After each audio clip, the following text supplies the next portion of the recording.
आप देख रहे हैं लाइव इंडिया हर पल। नेत्री पायल जी जुड़ी हुई हैं और पायल जी से हम बातचीत करेंगे इस बंगाल चुनाव को लेकर और असम में क्या जादू चला है हिमंता बिस्वा शर्मा का, और ममता दीदी क्यों अब विदा लेती हुई नजर आ रही है, क्या कुछ हुआ। पायल जी कितनी मतलब इस बार जो है बीजेपी की प्रचंड जीत एक तरह से कहा जाए, असम और बंगाल में सुनामी कहा जाए इसे कहा जा रहा है। जी, सबसे पहले तो आपको भी बहुत बहुत बधाई, क्योंकि हम लोग काफी खुश है कि बंगाल में कहते हैं ना, दीदी बोल रही थी कि हम बंगाल के बेटी हैं, तो बेटी को बहुत दिन मैके में रहना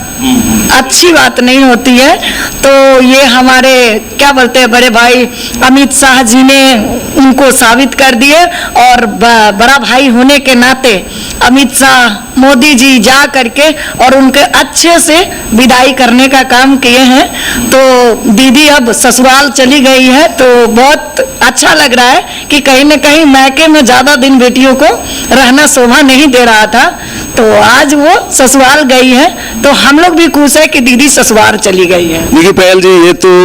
हुई ससुराल जाने की, लेकिन देखिए यहाँ पे कहा जाए अत्याचार, जिस तरह से लोग वहाँ पर कह रहे थे कि यहाँ बहुत अत्याचार हो रहा है, हिंदुओं के साथ जुल्म हो रहा है, और वहाँ पे जिस तरह से गरीबी थी जिसके कारण हम वहाँ के लोगों का कहना है कि इस बार ठान लिए थे कि दीदी को जो है विदा करना ही है। जी जरूर, ये तो सोच करके ही आंखों में आंसू भर आती है कि महिलाओं के साथ इतनी अत्याचार होती थी, महिलाएं इतना वहां पे डरी सहमी रहती थी, और क्या बोले जो छात्र के साथ में हुआ था, बहुत सारे रेडिकल छात्र के साथ में, तो बहुत सारे ऐसे कार्य थे, मतलब वो थे दहशत जो होता है, दीदी का वहां दहशत फैल चुका था जो कि बर्दाश्त के बाहर हो चुका था। और ये बर्दाश्त करना बहुत ही दुर्भाग्य की बात थी कि बहुत ही दुर्भाग्य से वो महिलाएं जिसके साथ इतना बड़ा अत्याचार होते रहा, और वो अपना मतलब सहन शक्ति को बर्दाश्त करने की, कहते हैं ना बर्दाश्त करने की ये क्षमता होती है, तो वो भी अपना क्षमता को दिखाते हुए आज बंगाल की सभी दीदी को मैं बधाई देना चाहती हूँ। आप बधाई के पात्र हैं कि भारतीय जनता पार्टी के सरकार को ला करके आप सभी का मतलब आप सभी ने जो इतना बड़ा कार्य किया है, और अपने दुख से गुंडागर्दी से आप वहां पे बंगाल में गारंटी के साथ आप एकदम निश्चित पूर्वक अच्छे से बाहर निकल पाइएगा, घूम पाइएगा। कोई टीएमसी का सरकार अब दहलाने वाला नहीं है, मारने वाला नहीं है, पीटने वाला नहीं है, और न ही आप पे अत्याचार करने वाला है। देखिए दर्शकों, पायल जी बिल्कुल सही कह रहे हैं, वहां की जनता से भी अपील है, लाइव इंडिया की ओर से पायल जी ने भी अपील की है कि अब डरने वाली बात नहीं है, आप बिल्कुल ना डरें, क्योंकि अब जो है टीएमसी सीधे सीधे कहा जाए कि टीएमसी का खात्मा हो गया है। लेकिन सवाल ये उठता है कि क्या, सवाल ये बड़ा है कि क्या अब काउंटिंग के बाद स्थिति क्या होगी, और जो टीएमसी के जो कार्यकर्ता है, नेता है, वो लगातार कह रहे हैं कि अब हम छोड़ेंगे नहीं कौन कौन। अगर हिंदू अगर टीएमसी को भी वोट दिए हैं तो भी अगर टीएमसी को भी वोट दिए हैं तो भी वहां पर स्थिति ऐसी है कि वो पत्थर चलेंगे, हिंसा होगी, क्या कुछ होगा। डरे समय तो लोग हैं ही, और देखिए वहां पर जो पैरामिलिट्री फोर्स हैं, सेना के जवान हैं, तो वो भी कितने दिनों तक रहेंगे।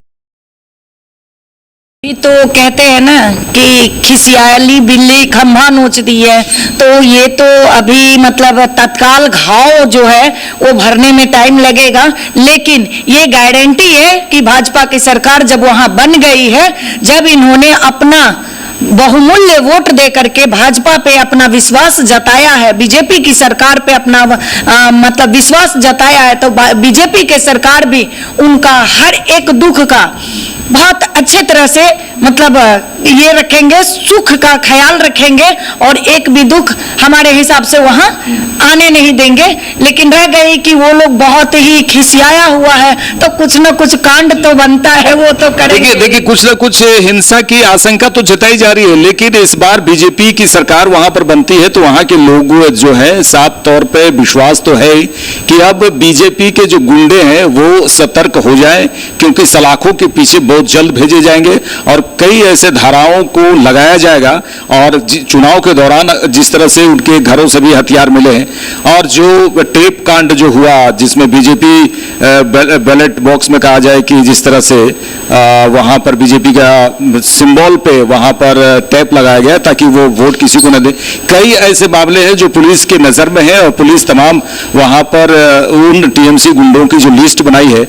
उसको देखते हुए वहां पर बहुत कुछ होने वाला है और ये देखने वाली बात होगी कि आगे क्या कुछ होगा। पायल जी ये बताइए कि क्या अब महिलाएं 8 बजे रात और 10 बजे रात को घूम पाएंगी, क्योंकि ममता दीदी तो यही कहती थी कि क्यों घूमती हैं 8 बजे रात को 10 बजे रात को। हाँ बिल्कुल, मतलब अभी 8 बजे और 10 बजे काम हो तो घूमिए, कोई दिक्कत नहीं है, क्योंकि जब बिना बगैर काम का हम भी अगर बाहर जाते हैं तो घर वाले का रहता है। ममता दीदी जो है ये कहती थी कि ये आजादी छीनने वाली बात है, वहां पे बीजेपी की सरकार होगी तो उम्मीद है कि महिलाएं खुलकर बाहर निकलें। जी जी बिल्कुल, जैसे मतलब हर जगह जहां हमारी सरकार है, जहां पे हमारी सरकार है वहां पे हम लोगों, आज मैं बता दूं कि ये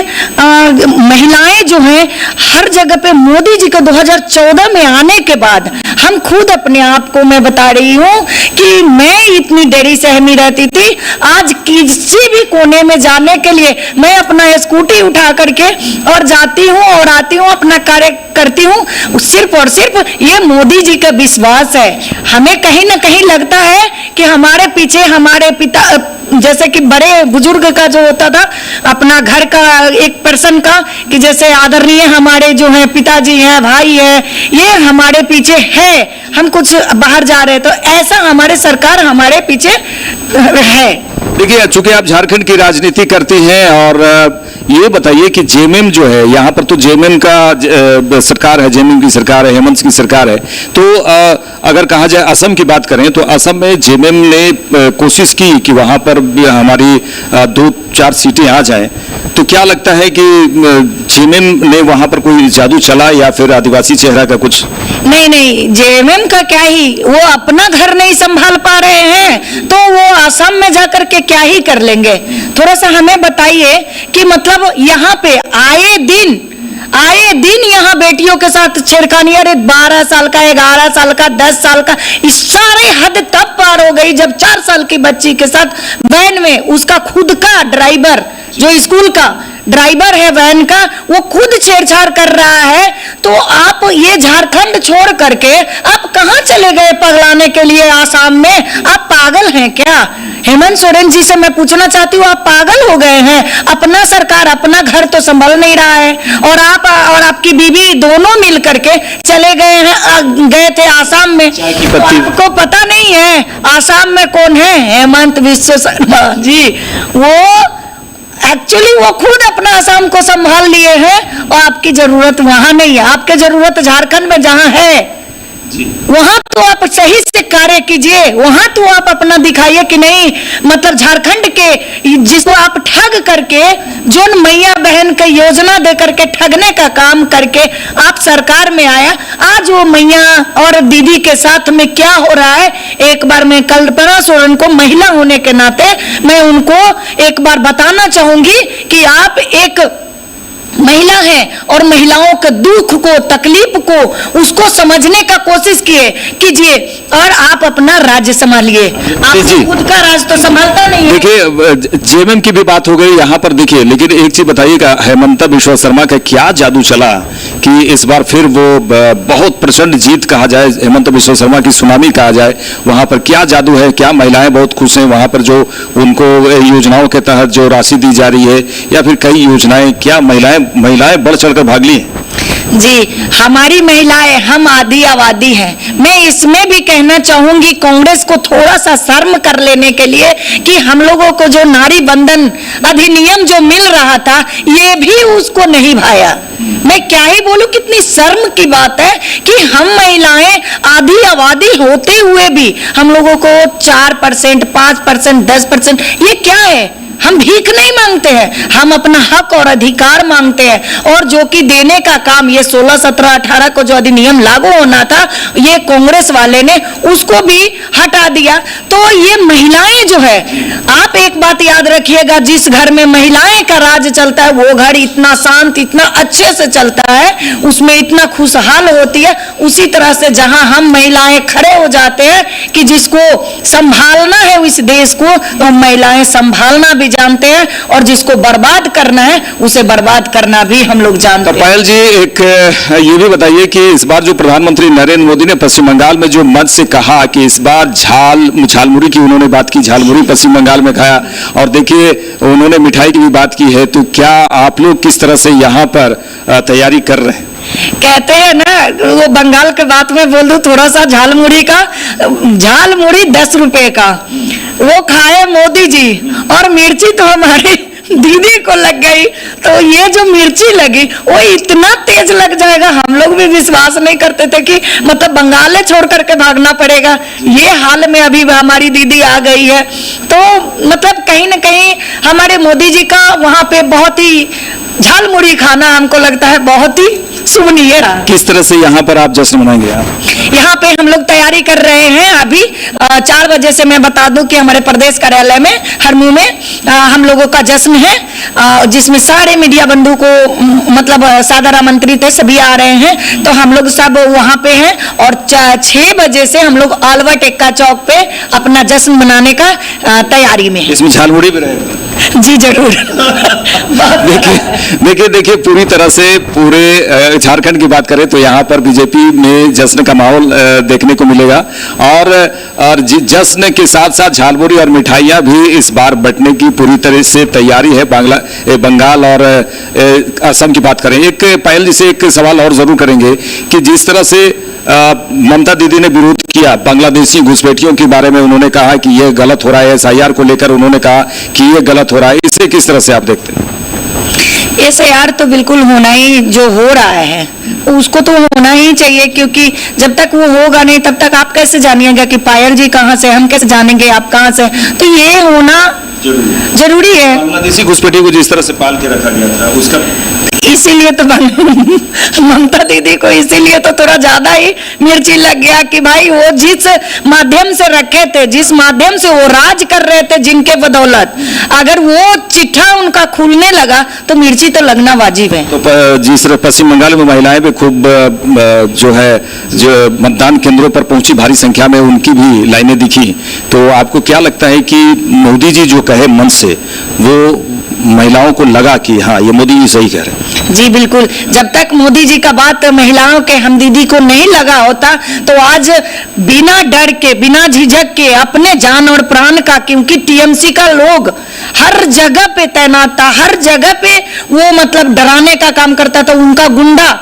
और आप देखिए ना, EVM मशीन को भी टेप लगाने का काम कर दिया, इतना डर घुस गया था ममता दीदी के अंदर में। और इतना गुंडागर्दी कहीं सुने थे क्या? कहीं नहीं सुने थे हम लोग आज तक, जो कि अंदर में जाकर के टेप लगाने का काम कर दिया। फिर भी कहते हैं ना, जिसका भला अगर ऊपर वाला करने वाला हो, उसका नीचे वाला कुछ नहीं बिगाड़ सकता है। पायल जी देखिए, अब तो ठीक रहा, EVM पर भी फूटेगा और इलेक्शन कमीशन पर भी फूटेगा। हो सकता है कि इलेक्शन पूजा जी और रेखा जी को कह रहे हैं कि हो सकता है कि इलेक्शन कमीशन के जो गेट है उसके बाहर प्रदर्शन भी TMC की ओर से किया जाए, और वो जो ठिकरा फोड़ने की बात है EVM का, वो भी अब शुरू हो जाएगा। जी रेखा जी।